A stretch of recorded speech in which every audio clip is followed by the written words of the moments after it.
Welcome to the Therapist Thrival Guide. My name is Miranda Barker. I'm a licensed clinical social worker, and I'm here with Gina Young, also a licensed clinical social worker. Gina has been on our podcast several times. Yes. Like, this is maybe the fourth time. I was think going to it's the say, fourth, I yeah. just keep bringing you back. It's I'm great. always happy to come. So most recently, you were on an episode about the whole brain child, and we were just kind of gushing about how much we loved that book. Yep. And then we were like, oh, there are so many kids' books that we love to recommend to people. And then afterwards, we're like, let's just do an episode on this. Yes, obviously. And Had so, to be done. yeah, no. And so we both brought some books. We both mostly see kids. Yep. And so we have a lot of kids' books. You were even, when you walked into the studio, you were like, it was so hard for me to choose. I had to choose my top 5 or whatever, top 10, however many you brought. 6. Yeah. So I think we're going to kind of organize this by topic a little bit. So where do you want to start? Why don't you choose a book to start and kind of decide what topic? Should we do start with kind of the general feelings ones? Yes, that's the majority of them that I brought. Perfect. I think that's a perfect idea. And let's first say too, since we hope baby therapists are listening to this, that we've amassed our libraries over time. Yes. Right? Yep. I think during the pandemic, every single book that's ever been written was read and videoed and put on YouTube. And so I remember using a lot of these books that we talked about that have already been read online. Yes. And so, especially for new therapists who might not have a book budget, you can find these read online and use in virtual sessions and in in-person sessions. Don't feel like you have to get every single one of them. I know lots of people have book lists that they're hoping to get and know that they're there for you to use on YouTube. Oh, totally. Which is a platform hopefully everyone has access to. So I think I felt a lot of pressure to get a lot of books and have them in my office and bring them around. And they are heavy and we don't need them all. No, they are very available online. Yes. So, I'm glad you said that because I have a book list on my computer that oftentimes I'll let kids we'll talk about, maybe we'll get a feelings wheel out. We'll talk about different feelings that we felt this week. And then let's pull out the book list. Let's find a couple of books that relate to those feelings. Yeah. And so many of the books I don't own. I just pull them up on YouTube. Yes. And honestly, for some kids, they prefer to they do. watch the book being read on YouTube while we're playing with kinetic sand or while we're doing something. Right. I do have some kids that just really prefer me just reading the book. Yep. And so it kind of depends. And so I've definitely amassed a mix of, these are my favorite ones that I probably used the most that I was I want to have this for in physical form too. But but yes, and I will add all of these different books in the description too, so people can click on them, add them to their book list. Yeah. But yes, I'm glad that you said that. That's perfect. Yeah, and I think I still too, I'm do I really need this book or can I, this is such a great topic and I'm happy to show it to kids online. And I think the other thing too in session is if I'm with a parent, you can read this. Yeah. Your homework is to go read this again with your dad. Yes. Or go read this again with another caregiver. I've done that so many times. Or a sibling. Read it together and have them talk about it. Yeah. I think it makes it way more accessible to bring it home too. Yeah. And in those moments where you feel, I think parents too, I want to empower them to know, have to have a library of feelings books to do this. They're all accessible to you. So absolutely. Well, let's jump in. Okay, so I'll say first, when I do my therapy with kiddos of all sorts of ages, I always start with feelings because I want to know, do we have the same vocabulary? Yeah. Are we using the same words? Do we have the same understanding, right? For emotions and for feelings. And so the first few sessions are all about get to know you and also all about what words do you use for your feelings? And do you know all the same feelings that I know? And how many new ones do you want to learn about? Okay, so this is sort of my favorite. Obviously, it's very well loved. And I've owned it for a really long time. But it's The Way I Feel, which is written and illustrated by Jane and Kane. And it is a book full of probably 12 different feeling states. And it's a wonderful introductory book. And I'll show a page so you can see. There's a different feeling on every single page. And what I will do typically when I read it to kids is I'll hide the word and I'll read the paragraph to them about like describing the feeling, and then I'll have them guess based on the facial cues so I can get an idea for like, are you able to pick up from this picture like the facial cues and the context cues in here, and kids know so many feelings. So it's a really nice opportunity for me to see how fluent they are in their feelings. And then we like, I show it to them and then we talk about it and I go, tell me about a time when you felt frustrated. And then I share a time when I felt frustrated. If a mom or a sibling or someone else is there, Mom, can you share a time when you felt frustrated? It's a really nice, take up the whole session with a therapeutic activity with this. And then we go and we make our own feelings book based on the feelings we've talked about and the feelings that the kiddo experiences. So it really partners super well with their own activity and a book that they can take home of their own feelings book that they can read at night with their parents. That's like so it's clever. and it's great homework. It's something for them to have. We can reference it and it's something we can build on over time too. So this is hands down probably the book I read with almost every single kid that I start with that I think everyone should have. It now comes in softcover too. And then they also have the way I act to follow up with the way I feel. So it's also like, I got that one as well. Haven't used it nearly as much. I need to really pull that one out and marry it together. But this is probably my like most used feeling book. I love it. Yeah. So I really love it too. When I'm talking about general feelings, I will often use, so I have this like a little spot of feelings box set. I'm so jealous, by the way. That has 1, 2, 3, 4, it has like 8 books in it. Yep. And I bought this because I was using these books on YouTube so much. And so I was like, I just want to have these. So I have like a couple of different versions. But these are all by Diane Abler. And she has such great resources online too. Like for every book that she has, whether it be a little spot of feelings, little spot of anger, a little spot of calm, she actually has activities that goes along with all of these different books too. And so those make for like a really easy therapy planning session. So I have a little spot of feelings. It's about, it says emotion detective. And so I often use this book because I think it's just like a general overview of different feelings. And it talks about like being all jumbled up inside. It's a great starter. Yes. Of like the variety and kind of range that we have. Yeah. Yes. I also love the book, The Color Monster. Yes. I almost pulled that one and brought that one today. So that's one that I don't have a physical copy of. But I should get a physical copy of that one because I use it so much so I use that one on YouTube a lot. And it lends itself well to other therapeutic activities of like putting your feelings in different jars and like labeling them. Yeah. It's so nice. A lot of these books lend themselves to activities and follow-up conversations. Draw a color monster. Yes, exactly. What does your color monster look like? And it's different for every feeling too, right? So and that a lot also comes with little spots. They're like little stuffed creatures that are circles. Little stuffed animals, one for every color. I have them in my office. And when I have a kid who's like, I hate talking about feelings, I'm like, can you please throw these feelings into a bucket for me across the room and tell me about a time when you felt happy or sad or loving? We can adapt. We don't always have to just sit and read a book. We can also use these tools too and get a kid active as well, which I think is super helpful. So. One of the things that we talked about in the Whole Brain Child episode was that there are so many good books for parents that I would love to tell every parent, please read these books. Yeah.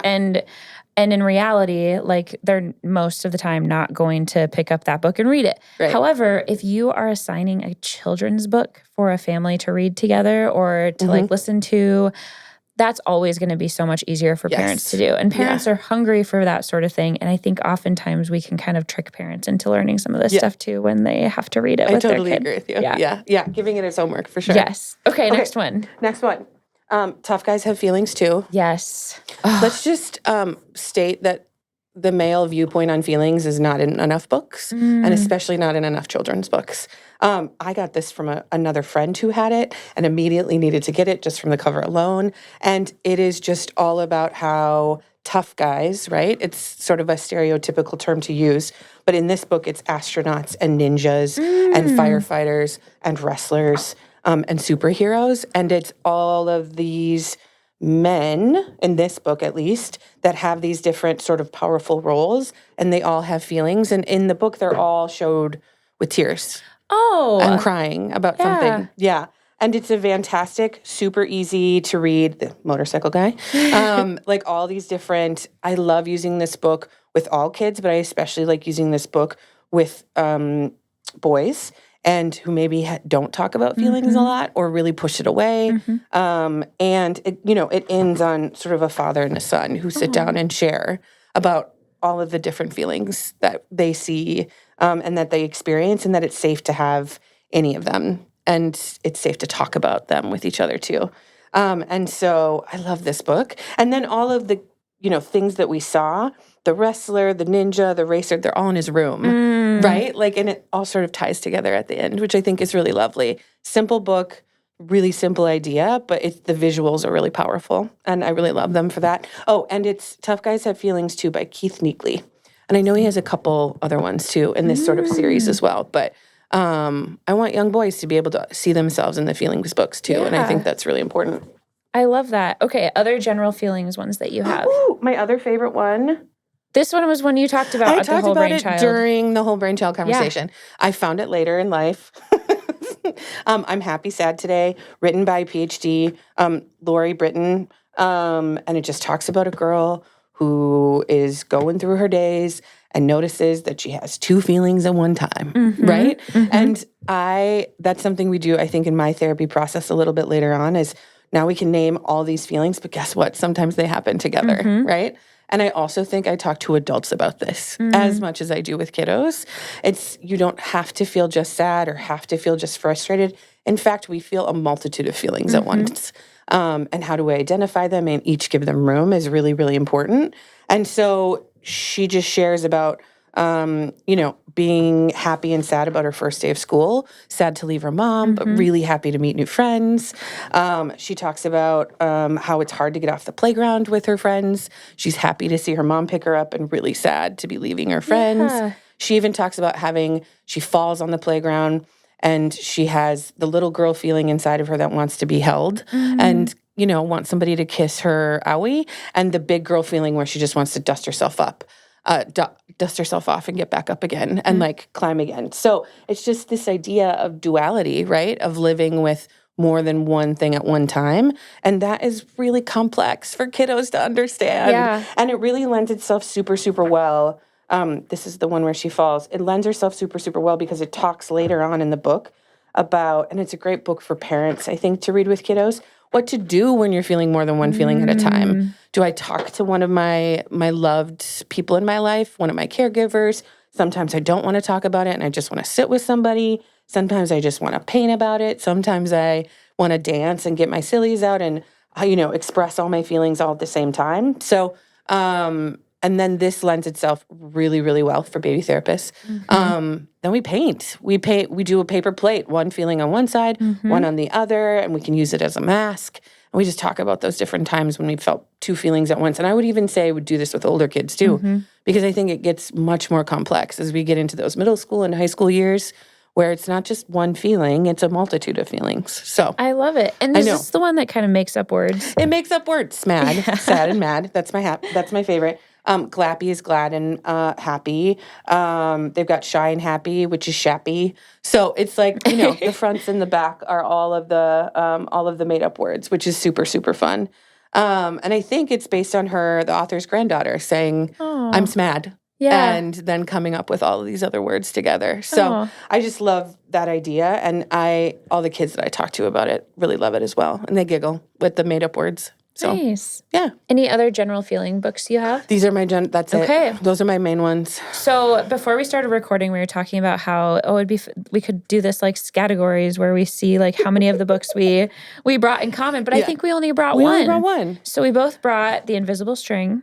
Yeah. By Patrice Karst, illustrated by Joanne Lou Vrithoff.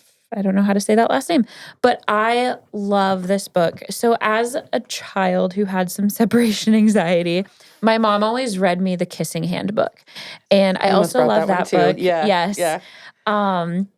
But I would say I love The Invisible String even more because I think it has a little bit more versatility to it. I agree. Because the invisible string talks about how like even when you're not with somebody, there's an invisible string that connects you with them. And so for kids that have like separation anxiety, that are going to school for the first time, or even like kids who lose a loved one. I mean, there's like a part in this book that talks about like, if it talks about an uncle that's in heaven. Yes, and how there's an invisible string that connects us. And so I love this book. I think it's just so well done and it's so cute. And then I will often have kids like draw different places that they could be or different places they could go, or there's different scenes in this, like the submarine scene or the scene of the kids they say like, would it reach me even if I were a submarine captain deep in the ocean? Asked Jeremy. Yes, Mom said, even there. Yes. And so I love this book. I do too. I will often use this too with kids who were adopted or are in foster care and maybe aren't physically with their birth parents or with other important people in their life, and how there's this invisible string that connects all of us. Yeah, kids who struggle at bedtime. We do this as well. Like Mom and Dad are in another room. You're in your room. It's just a wall that separates you, but it can feel really big, right? And I've done lots of art projects based on this, where we make a heart and then we attach strings and we write all the names of the people that we feel connected to and who aren't here anymore when your best friend moves away. Like there's just so many, like you said, it's so versatile. Yes. For so many normative things that happen in life, like friends moving away and starting a new school and Dad going out of town for work and all of these different things. I think it can be used in just a multitude of ways. So there's also a book called The Invisible Leash, and that's about like if they lose a pet. Yep. And so I bought that one too. I don't own that one, but I have used that one before. Yeah. Because I think that it's same principle, just talking about like if you lose a pet, and so it's really sweet. Yeah, and gives words to a hard thing. Yeah. And a difficult situation. All right. And then what's your next one? It's about choices. Okay, cool. Okay. I don't know if you know Danny. Danny has a whole book series, by the way. So what should Danny do? There's also what should Danny do at school? What should Danny do on vacation? Okay, so choose your own adventure. Oh, cool. It is a choose your own adventure. So is this for slightly older kids, maybe? This is for slightly older kids. So I am thinking 3rd grade and up. Okay. Just because of the words and the language, right? So it's definitely choose your own adventure. Danny is the main person. His superhero is choice, or his superpower is choice. And they give you situations. Let me start with one so we can see. Okay, so then this is where you start. And it's just him getting started with his first day. And then he sits down and he has breakfast. Does he decide to take his brother's plate because that was the plate that he wanted?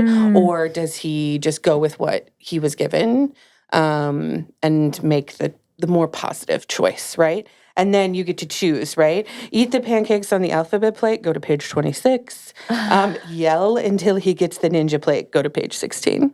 And then it just breaks down like how the rest of his day unfolds based on the choices. Oh. And the setting is great too. So they have a school-based one, which is really great. They have a vacation-based one. It just talks about cause and effect, and it puts it into visual format, and you also get to choose in the book. So I've had a lot of clients who want to do all of the stories. So there's like 9 different stories in just this one book, and they want to see what happens when he chooses all of these different things. Oh, I love that. And then we get to talk more about like when we're working with a kiddo, like a choice that they made, and maybe what actually happened and what were some other choices and what could have happened.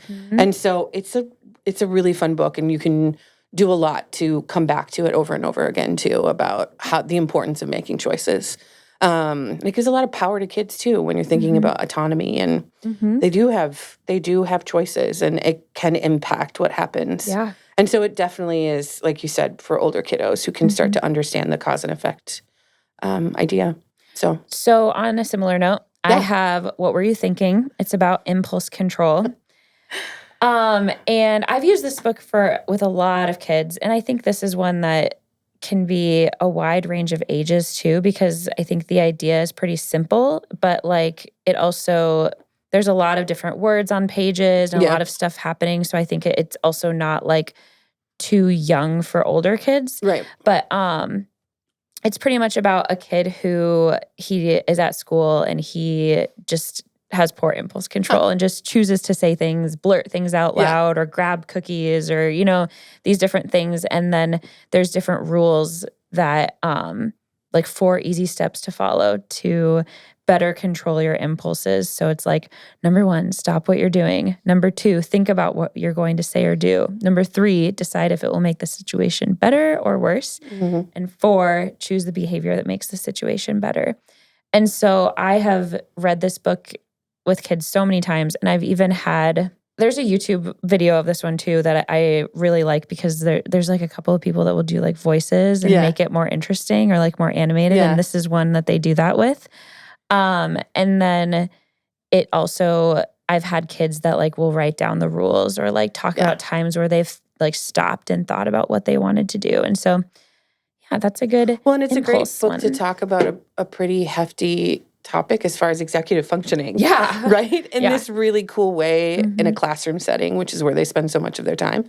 And I also like this book and that book for the reason of like, you also get to see how what you do affects your students around you, your peers and your friends, and how it makes them feel. And if they want to play with you or if they don't, or if they want to talk to you, if they don't, when you choose those behaviors and how they make them feel. We don't often get to think about the people around us and what they're thinking. And so I think it highlights and brings to life some of that, which I think is really important, because peer relationships are so powerful to all the kiddos that we're working with, and especially older kids. Yeah. So, Awesome. Yeah. Any other ones that are kind of similar to that topic? Okay, which topic should we go into next? Okay, well, this one is its own identity topic. Ooh, okay. Maybe my favorite new book that I've gotten in the last 2 years, called Honey Smoke. Oh, I've never heard of this one. I got it off of a training that I was watching. Simone wants a color of her own. So she is biracial. She has a white dad and a black mom. And there is not a color crayon that matches her skin tone. Yeah. And so she starts the book out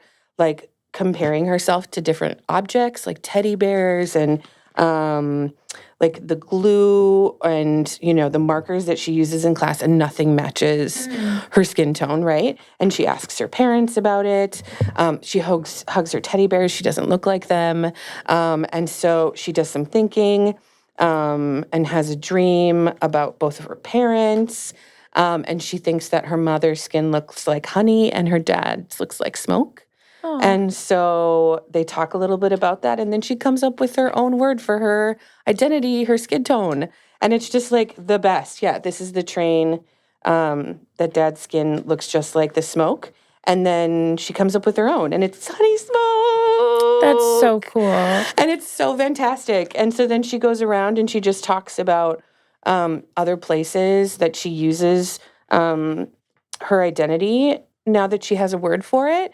And then it's got all these other like sun quartz and Arctic pearl and autumn gold and all of these fantastic ways to talk about our skin tone, and how powerful it was to her to come up with it on her own and to combine it of something from mom and something from dad. And especially when she couldn't find a word that fit, she made up her own. And so I read this with like an 11-year-old when I got it. And she loved it, and she came back to me the next day with a word like cinnamon sand. I love was that. was her skin tone color, and then we talked about my skin tone color and mom's skin tone color, and all that. We didn't have to feel like we only had a box of Crayola crayons to limit us to that. We could think about all the words that we knew for colors, and we could combine them together. And so I just love this book, and I want to make sure that people know about it. By Monique Fields, and it's a story of finding your color. I love that. I know, I love it too. Aww, it's really special. So I love it, and I try to, as often as I can. I think no matter the age, this book is really relevant. So, yeah. Other self-esteem books that you like? Ooh, that's a good question. I mean, You Are Enough is one that comes up a lot. I really like that one. That is a great one. I'm glad. That's a good topic that you're bringing up for that. Do you have a self-esteem section? Is that what you're looking for? Yes. Okay, I can't wait to hear. Okay, so some other self-esteem books that I have on my book list are I Like Myself. Okay. That you one's have really that one. I don't have that one. That one I have on. Oh, I thought you did. No, that one I just use on YouTube. You Are Enough, like I mentioned, that was by Grace Byers. And then Oh, Where Oliver Fits by Cale Atkinson. Okay, well, now I'm going to want to get that one. Yeah, so those 3 are like go-to good self-esteem books. Love it. Yeah. And I think you and I were talking about how did we want to break this down. I think topic is awesome. Age is also really great That's too. true. And I also think for baby therapists, a 7-year-old is different from the next 7-year-old based on their definitely. maturity level and development, right? So the Trauma, book may all the things. exactly. Yeah. The book may say, best for ages 7 to 9, and you may want to read it with a 12-year-old. And so don't be held back by those things. Yeah.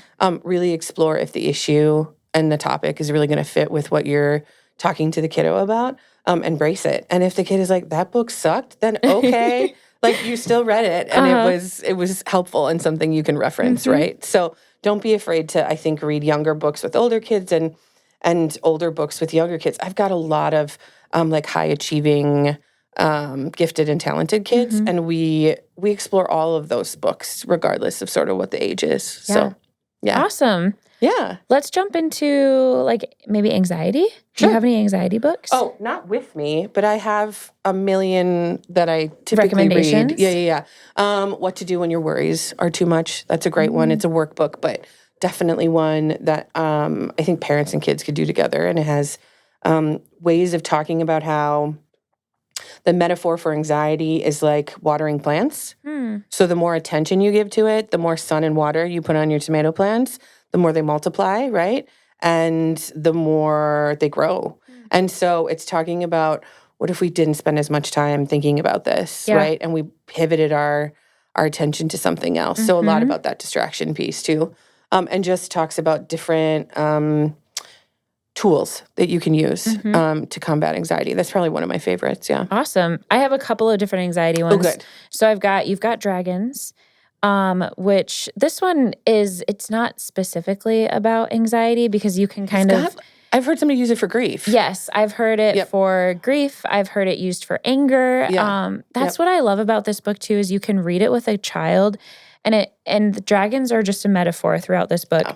And then you can get to the end of it and kind of say like, what do you think the dragon was in this book? Absolutely. And kind of see what the kid answers. And so it can be a lot of different things. And then oftentimes I'll have kids draw their dragons or draw a dragon and then talk about like what are things that can defeat your dragon, things like that. Yeah, and along with that one, along with metaphors that can be different for every kid, something terrible happened is another book where it ends really ambiguously. I don't know that one. Yeah. And you can be like, well, what do you think the terrible thing was? Yeah. And that can also be super helpful. Yeah. Right? It's going to be different for every single kid.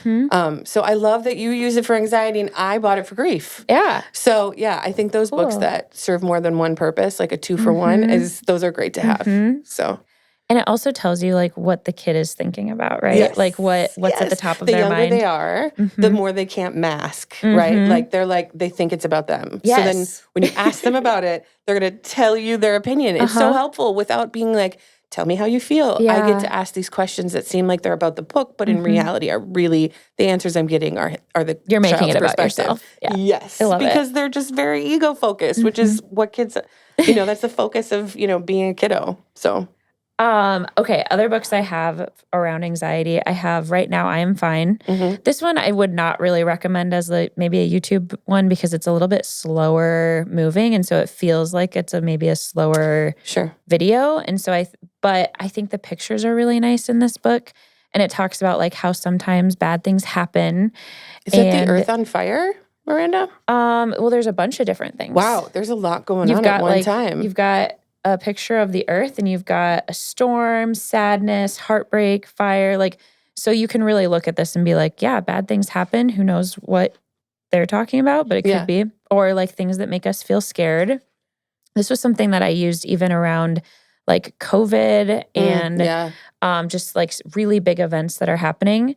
And so the book kind of cues it up as like bad things happen. Sometimes it might feel hard to breathe. Sometimes you want to cry.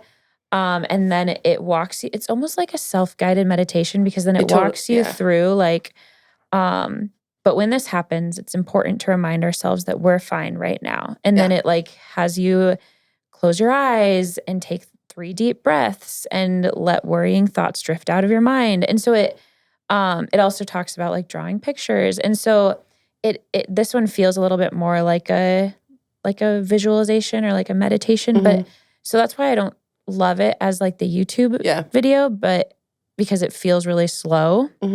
But for kids, I really like this one. When it comes with coping skills. Yes. Like right in there. And it also talks about mindfulness and staying in the present moment, which I think is so hard for so many people, and especially for our kiddos that we work with. So. And then going back to the box set for like the little spot of feelings. So we have a little spot of worry, and then we have a little calm spot. So these ones are also by Diane Abler, and they have the activities that you can do at home. So we've got a little spot of worry. She also has a little spot of anxiety, and then a little peaceful spot, and then this is a little calm spot. And all of them are kind of similar, but they will have like a colorful spot and then talk about, I think it's the one that's the little calm spot that has you do like the finger counting.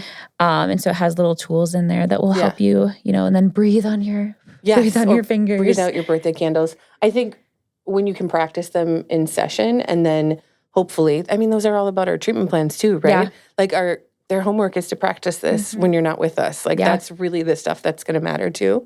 So I love when there are tools embedded in the books that we're reading. And a little calm spot is specifically about yoga.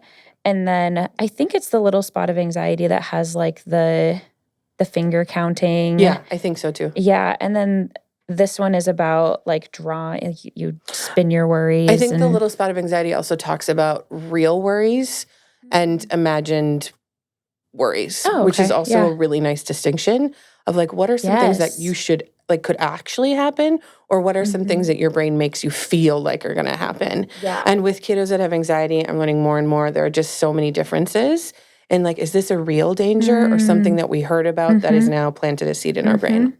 Okay. So, well, that's great. So those are the little anxiety ones that I have that I probably use the most. I think we could do a whole podcast on anxiety books. Oh, totally. 100%. And depression. I could just do 2. I could do 1 for each of those. And trauma books. I think that's the other one as well too. Yeah. So, yeah. Other books that you brought?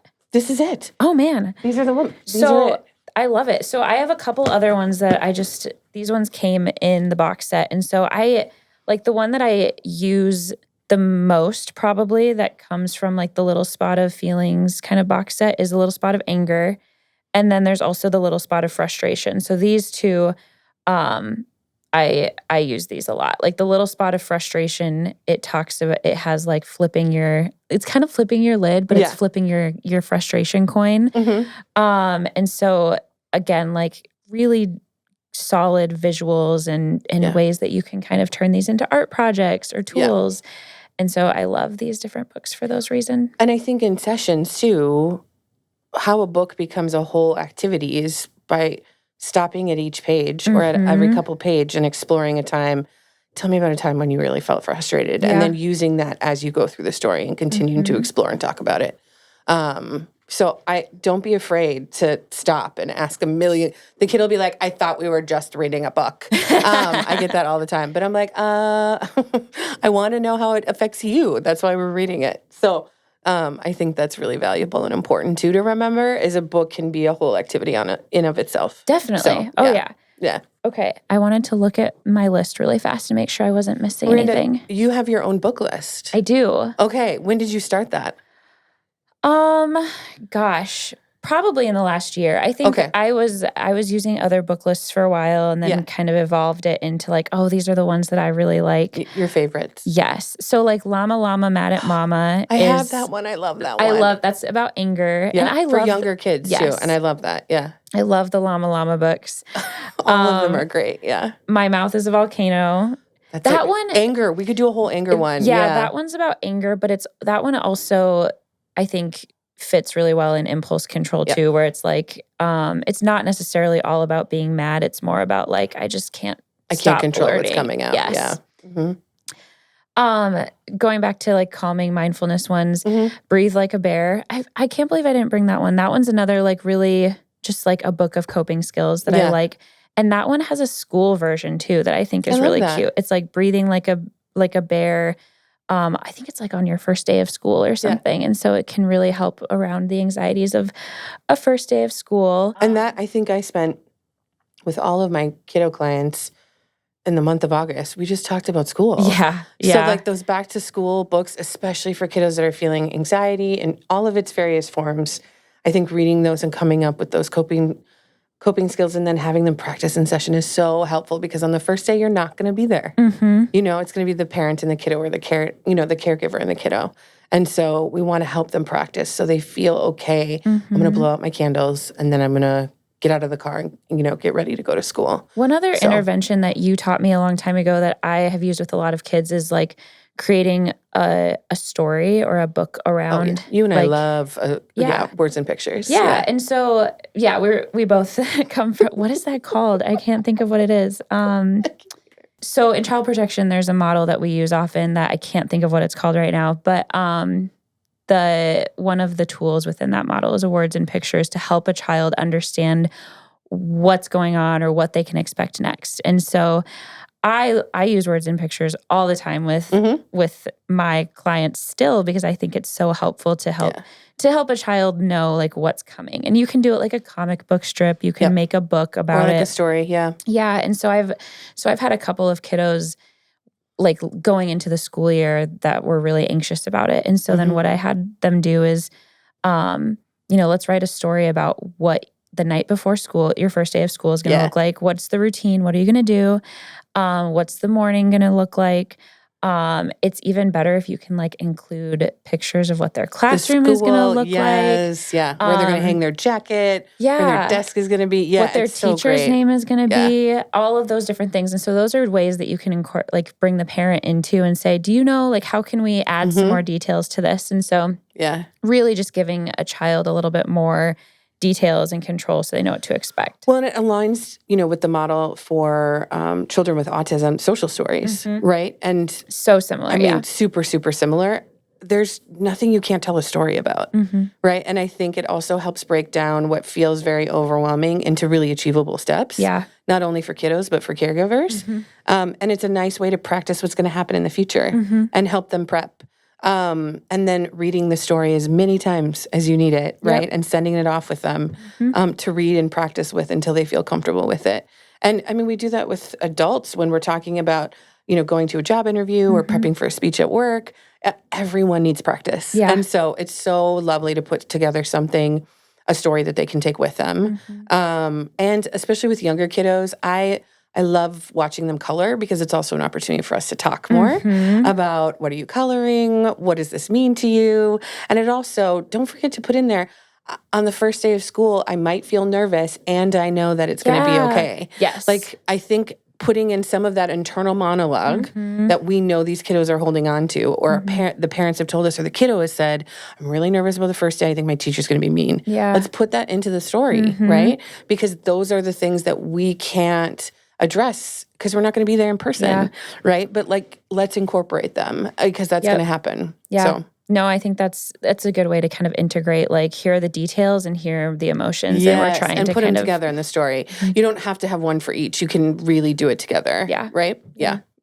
Awesome. We'll have to do this again sometime. I love talking about kids' books. I love talking about kids' books with you too. Absolutely. Hopefully this was a helpful episode for you all to kind of hear a little bit more about some books that we love and that we are using with kiddos in our work. And maybe you can add some more to your book list too. I will include the links to all the books in the description. And then, maybe you guys should comment what books you guys are using. We would love to hear that. I love hearing about new books. And so that would be perfect. Yeah. Awesome. Thank you. Thanks for having me. See you next week.